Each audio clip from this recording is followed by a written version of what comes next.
get like shots of like the fingers and the faces. So she'll do like So the call and response is like is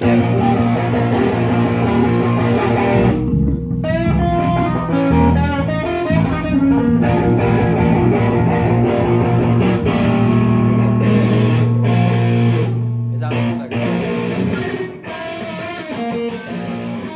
Hello, my name is Jovan Gonzalez. I'm a member of Hostile Architecture and I'll be narrating this documentary.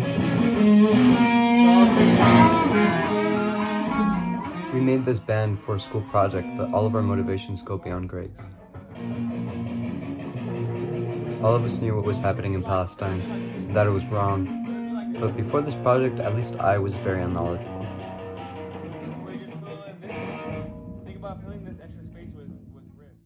Some of the motivations that I heard from my group on why we wanted to do this project was either to make music for a cause or to donate to Doctors Without Borders, but I think after joining this project and committing to it and learning all we did, it's just because we can't turn a blind eye to the genocide that's happening right now, and it's personal motivations at this point.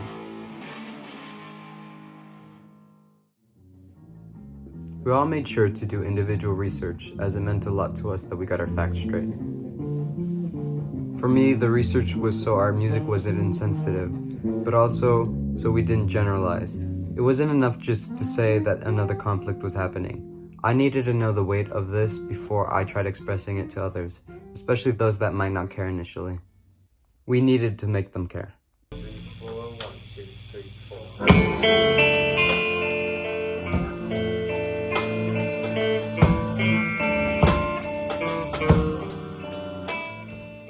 We had a goal of 7 songs, but with advice from a teacher, we decided to cut it down to 5. It was so we can spend extra effort making sure our songs delivered nicer. We figured quality over quantity for a project this meaningful. Some songs like this one never made it. We actually started this project on April 1st, and we had until May 21st to finish. We started recording music on April 28th. 3, 2, 1.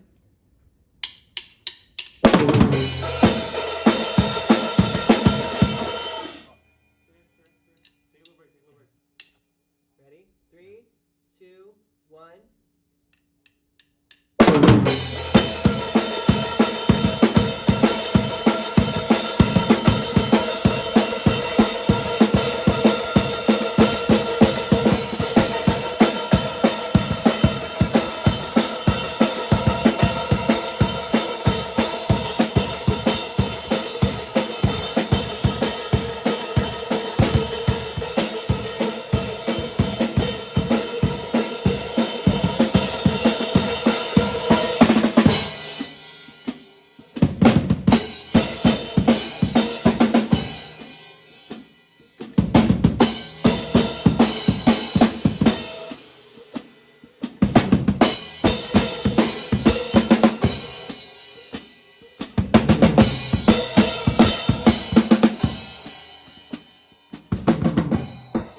We were to perform at an exhibition with our peers, and the exhibition organizers had told us to cover a song.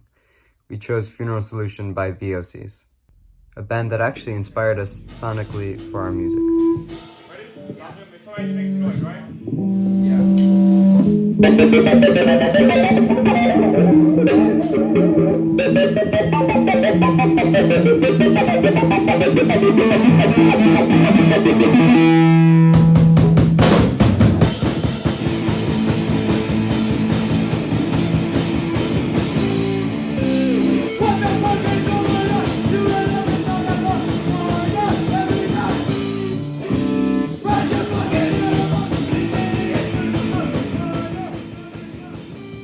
Although we were later told not to perform the song, we had it down and it was fun to practice.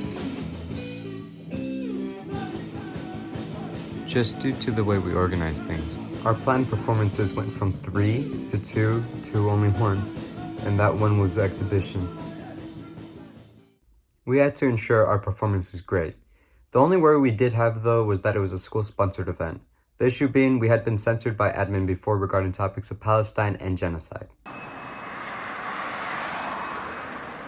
There was a large student body that was against the censorship we were receiving from our admin, so we planned to walk out against it on May 15th, Nakba Day.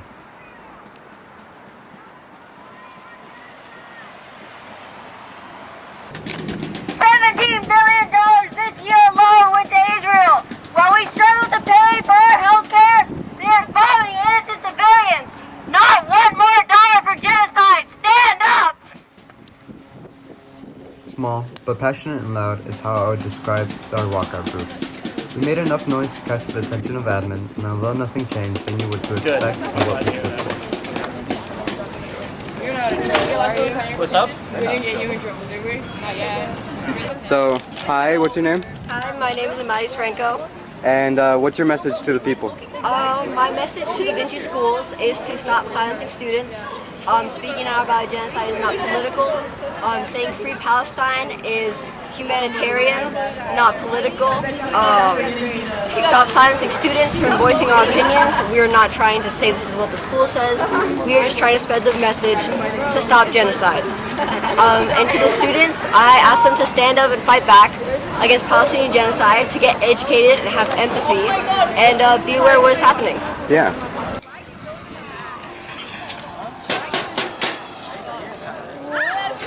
We had a walkout today. How do you think that went? Lower turnout than I expected, but I guess Palestine is still a very controversial topic right now. I think small group, big energy, it really works. We had a lot of police presence following us throughout our route. A lot of cop cars. We had a police drone following us throughout most of Hawthorne, which was honestly kind of scary. And it kind of shows how much they want to crack down on a group of 12 people walking out, that they had a police drone following us for about an hour. Right. But I think it was a good turnout. I think we got a lot of people's attention. Okay, good. Can I see your sign? Yes. Now, given that we only had one performance, we wanted a lot of people to show up. We started advertising, and I made a band logo. We made merch to pre-sale. Our goal for the merch was to fundraise for the charity Doctors Without Borders.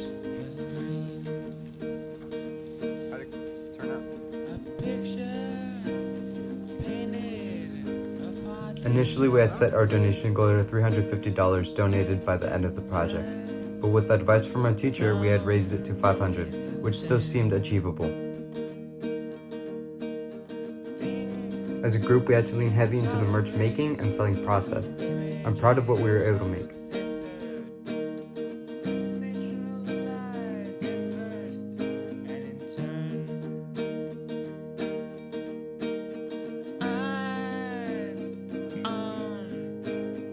Yeah. Hi. Hi. Oh, this is so zoomed in. All right, we're setting up. This is my camera setup.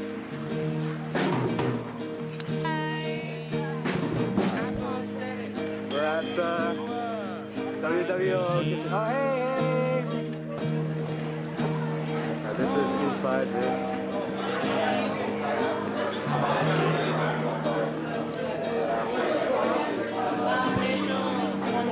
Excuse me.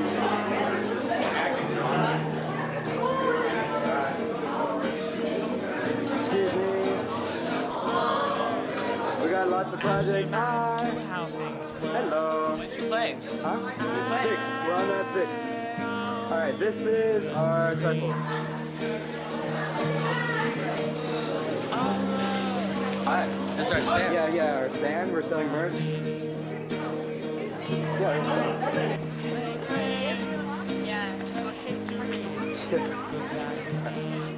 So here we are outside of South Bay Customs. This is our first venue. It did not work out. So here we are.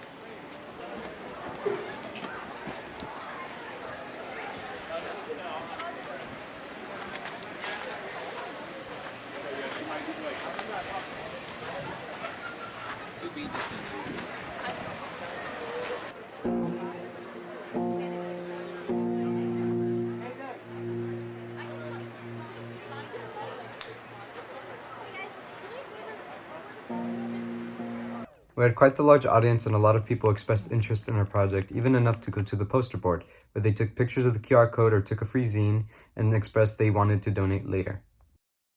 This project is all of our efforts combined, and together we made a bigger impact than I think we could have expected. Students Against Genocide, Doctors Without Borders, and anyone who helped our cause.